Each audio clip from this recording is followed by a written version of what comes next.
संविधान और राज्य व्यवस्था में अंतर। सार्वजनिक प्रशासनिक व्यवस्था को संचालित करने वाले कुछ पहलू या सिद्धांत में समाहित या संकलित होंगे उसे ही संविधान कहते हैं। संविधान एक सैद्धांतिक पक्ष है। जब सैद्धांतिक पक्ष व्यवहारिक स्वरूप लेगा तो इसे ही राज्य व्यवस्था कहा जाता है। संविधान यह एक सैद्धांतिक पक्ष है।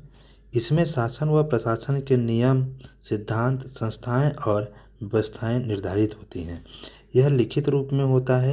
यह आदर्श मूल्यों और उद्देश्यों पर आधारित होता है।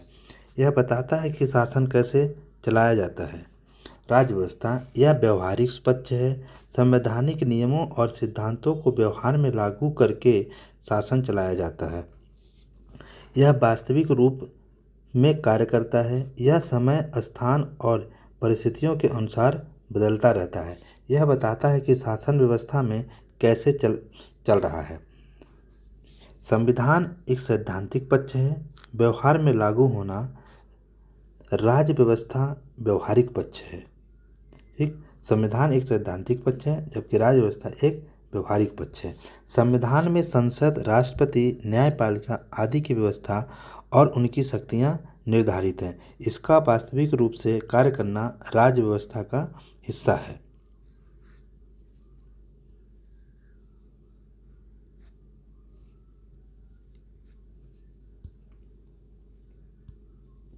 संविधान देश की मूल एवं सर्वोच्च विधि है। संविधान हमेशा दस्तावेज के रूप में होता है। यह एक लिखित दस्तावेज होता है जिसके अंदर वैधानिक रूप से प्रमाणित देश की शासनिक प्रशासनिक व्यवस्था को संचालित करने वाले पहलू समाहित होते हैं। संविधान देश की मूल विधि के रूप में जाना जाता है। संविधान की सर्वोच्च विधि। संविधान की सर्वोच्चता सरकार के तीनों अंगों पर लागू होती है: विधायिका, कार्यपालिका और न्यायपालिका। विधायिका का काम है कानून बनाना, कार्यपालिका का काम है कानून लागू करना, न्यायपालिका का कार्य है कानून की व्यवस्था और न्याय करना। विधायिका का मूल काम विधि निर्माण करना। विधायिका जनता द्वारा निर्वाचित प्रतिनिधियों से मिलकर बनी होती है। संविधान की सीमा के भीतर रहकर कानून बनाती है। संवैधानिक स्वरूप, समरूपता और असमरूपता।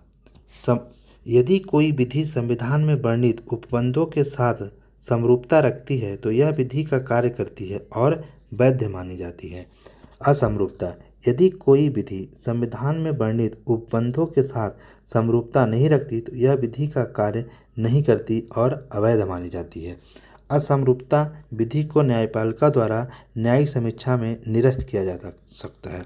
असमरूपता को न्यायपालिका द्वारा न्यायिक समीक्षा में निरस्त किया जा सकता है।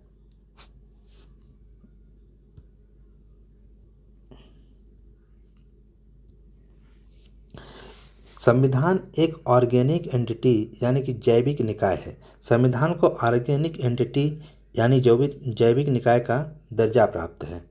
संविधान गतिशील, चलायमान एवं सदा सक्रिय होता है।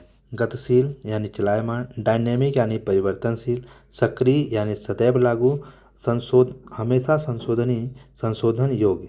समय, परिस्थितियां एवं आवश्यकताओं के अनुसार संविधान में संशोधन किया जा सकता है। सरकार की 3 शक्तियों की परिधि सरकार द्वारा निर्धारित की जाती है: विधायिका, कार्यपालिका, न्यायपालिका। विधायिका कानून बनाती है। इसकी शक्तियों की सीमा संविधान द्वारा निर्धारित की जाती है। कार्यपालिका कानूनों को लागू करती है और प्रशासन चलाती है। इसकी शक्तियों की परिधि संविधान द्वारा निश्चित होती है। न्यायपालिका कानून की व्याख्या करती है और न्याय प्रदान करती है। इसकी शक्तियों की सीमा संविधान द्वारा निर्धारित की जाती है। संविधान शक्तियों का निर्धारण, सीमाओं का निर्धारण, नियंत्रण और संतुलन, उत्तरदायित्व सुनिश्चित। ठीक, यानी सरकार की विधायिका, कार्यपालिका और न्यायपालिका की शक्तियों की परिधि क्या होगी यह संविधान के माध्यम से सरकार तय करती है। किसी देश का संविधान यह भी बतलाता है कि सरकार की संरचना कैसी होगी, देश की राजव्यवस्था की प्रकृति कैसी होगी, शासन की प्रणाली कैसी होगी। संविधान की प्रकृति राज्य की प्रकृति के सापेक्ष होती है। एकात्मक, संघात्मक और अर्धसंघात्मक। एकात्मक यानी कि सारी शक्तियाँ केंद्र यानी राष्ट्रीय सरकार में निहित होती है। राज्यों की शक्तियों केंद्र द्वारा प्रदान की जाती है।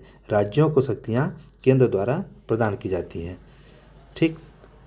संघात्मक, शक्तियाँ केंद्र और राज्य दोनों के बीच संविधान द्वारा विभाजित होती है।